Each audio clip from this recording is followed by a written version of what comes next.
அதாவது கதைக்கு கால் உண்டா வால் உண்டா அப்படின்லாம் பழமொழிகள் கேள்விப்பட்டிருப்போம். ஒரு வித்தியாசமான கதை நான் கேள்விப்பட்டேன். ரொம்ப பிரமாதமாக இருந்துச்சு.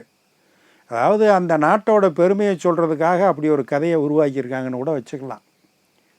அமெரிக்கர் ஒருத்தர் அவர் என்ன பண்ணார், ஒரு புதுமையான முயற்சியில் ஈடுபட்டார். உலகத்தில் இருக்க எல்லா சர்ச்சுகளையும் ஆராய்ச்சி பண்ணி நேரடியாக அங்கேயே போய் அதை பற்றிய விவரங்கள் எல்லாத்தையும் தொகுத்து ஒரு வரலாறாக வெளியிடணும், நிறைய புகைப்படங்களோடு அதை தொகுத்து வெளியிடணும்னு முடிவு பண்ணி ஒவ்வொரு ஊருக்கும் போய் முக்கியமான நகரங்களில் இருக்கக்கூடிய சர்ச்சுகளை பற்றி ஆராய்ச்சி பண்ண தொடங்கினார். முதல்ல நியூயார்க்கு போனார்.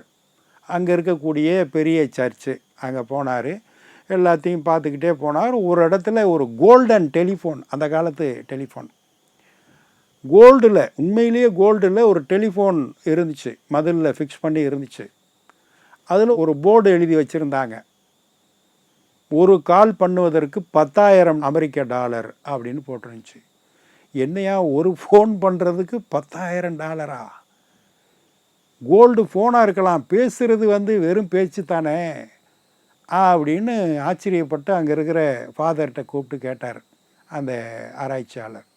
இது என்னங்க இது, கோல்டில் ஃபோன் இருக்கலாம், அதுக்காக ஒரு கால் பண்ணுறதுக்கு 10,000 டாலர்னால் அதிகமாக இல்லையா அப்படின்னு. தம்பி, இது டைரெக்டாக சொர்க்கத்துக்கு கனெக்ட் ஆகும்.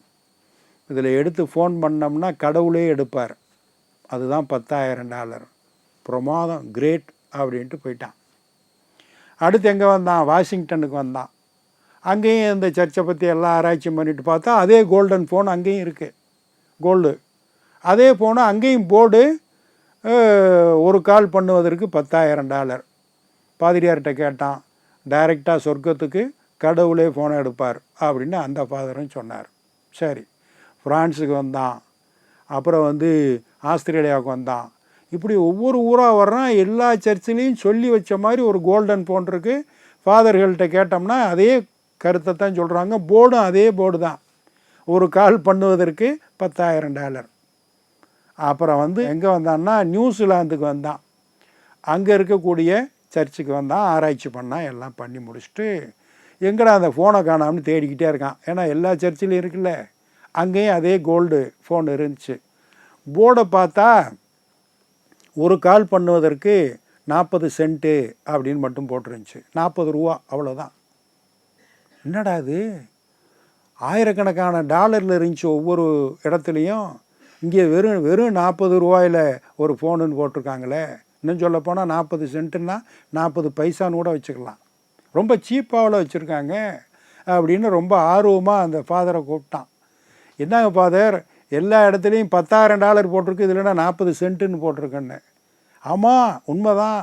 அப்போ இந்த ஃபோன் என்ன அப்படின்னு கேட்டான். இதுவும் சொர்க்கத்துக்கு தான் பேசும், இதில் ஃபோன் அடித்தாலும் கடவுள் தான் எடுப்பார் டைரெக்டாக. அப்புறம் ஏன் விலை கம்மியாக போட்டிருக்கீங்க? நியூஸ்லேருந்தே சொர்க்கம்ப்பா, இது லோக்கல் காலு. அங்கெல்லாம் ட்ரங்காலு, எஸ்டிடி, ஹாட்மெயில் அப்படி தான் வரும். அதனால் 10,000 டாலரு.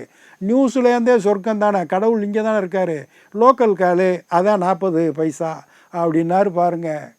இதுதான் கதைக்கு கால் உண்டான்னு கேட்குற மாதிரி பெருமை பேசுவது. அடுத்த ஒரு நிகழ்வை சந்திப்போம். இந்த நாள் இனிய நாளாக அமைய நல்வாழ்த்துக்கள். வணக்கம்.